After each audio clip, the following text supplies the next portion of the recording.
We've seen a dramatic change in America's attitudes toward gay rights just in the last few years.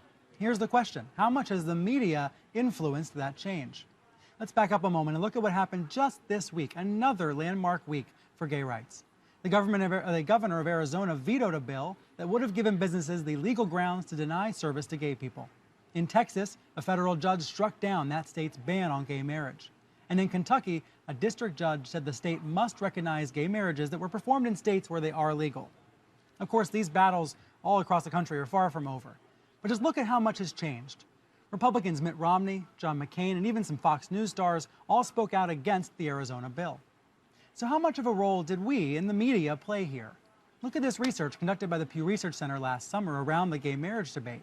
It found that stories emphasizing support for gay marriage were 5 times as common as stories emphasizing opposition.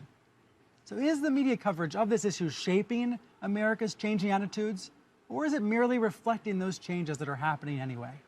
Joining me to hash this out is Ben Shapiro, a conservative columnist and editor-at-large for Breitbart.com, and Thomas Frank, the author of What's the Matter with Kansas, and the brand new columnist for the liberal website Salon. Thank you both for joining me. Sure thing. Thanks so much.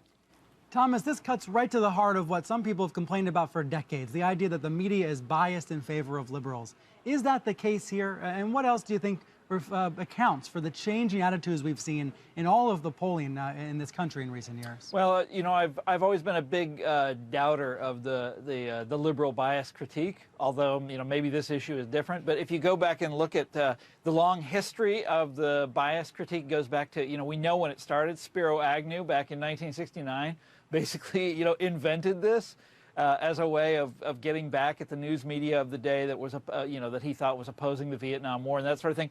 And it's, you know, it's gone on and on and on over the years. And the hilarious thing is that the media is objectively much less liberal today than it was then, after years and years and years of this stuff. But, you know, this is a very interesting question. Does the media reflect or does it cause? You know, and people debate this all the time in sociology and history, all sorts of other disciplines. I used to argue about it myself.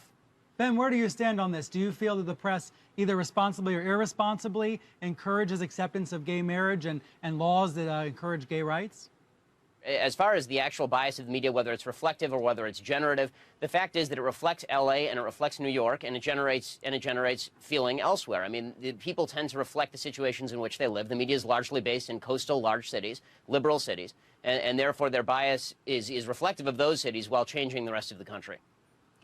Is the press in this case an enemy of religious freedom then, because we saw so much criticism of this bill from reporters and from commentators and from corporate interests?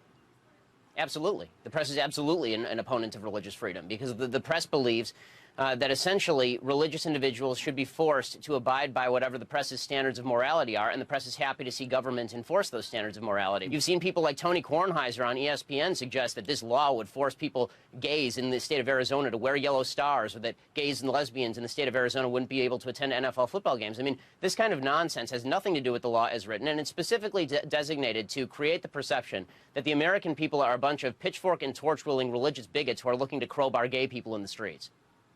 Well, it doesn't sound anything like the America I know, but hyperbole is common in the press, is it not? I mean, we hear hyperbole every day. Oh, hell, I deal in that stuff.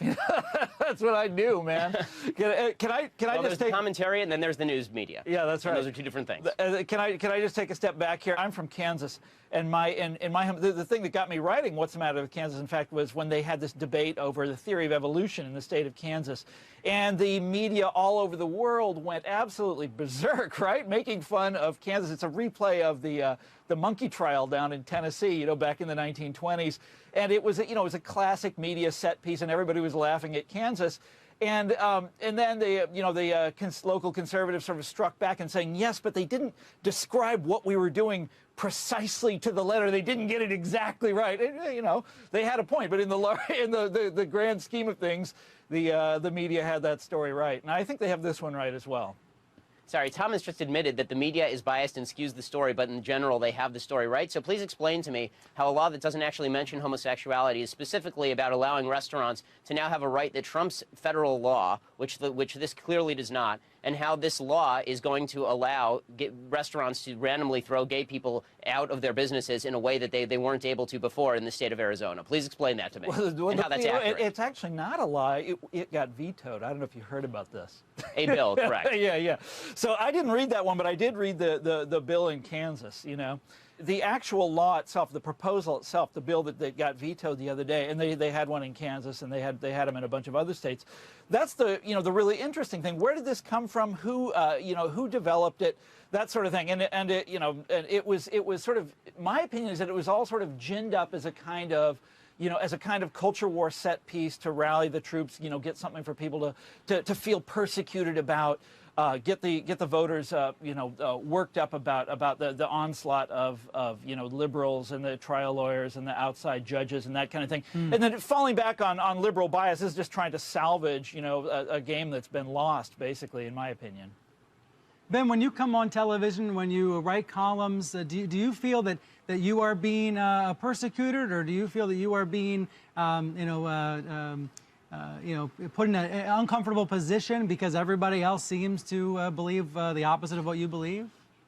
Listen, I'm happy to be in liberal areas. I've spent my entire life in Los Angeles and Cambridge, Massachusetts. I like being in liberal areas. I like duking it out. But there's no question that the media is biased to the left. And there's also no question that the media is very much in favor of fascistic government that gets to control what religious people do with their private businesses. I mean, and do I feel persecuted in that way? Well, let's see. If the government decides that it can tell me to violate my own religious precepts because the government has a greater good that it is attempting to pursue without evidence that greater good is actually a necessity. I mean, anybody who compares the plight of 2014 gays to 1960s blacks is absurd. Then certainly I feel persecuted, but that's as a religious citizen, not as a commentator. Thank God we still have freedom of speech. And listen, I'm happy for you to be on the air, Brian. I'm happy for you to be on the air, Thomas. I just think there are more people like you than there are people like me. You mean awesome. in the press? That would be the craziest thing in the world. I'm always the odd man out. I mean, the day that I shouldn't go down this road, but I have spent my entire life having extremely unpopular views, unpopular opinions, and I agree. Thank God for the freedom of the press. I mean, this is that's it's a wonderful thing. I'm actually not even, on the side that you probably think I'm on. But as far as, being on the defense, being from the right on a left network like CNN, sure, of course I'm on the defensive, and I go in and game planning for it. I mean, it's not the same thing as going on Fox News, which obviously leans to the right. I mean, there are, and that's okay. Tell me about how you plan for it. I'm curious because we're on, the most meta show on CNN. How do you plan for it differently? Well, what I do is I assume that I'm going to get a certain set of questions from folks like you, Brian, that I generally do get. And with all the veiled implications therein.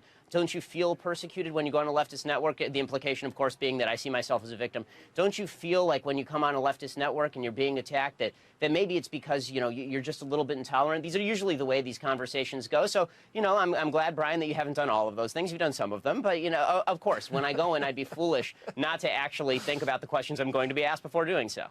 And of course, I got to say here, CNN does strive to be nonpartisan. I understand you feel it doesn't succeed at that all the time, but at least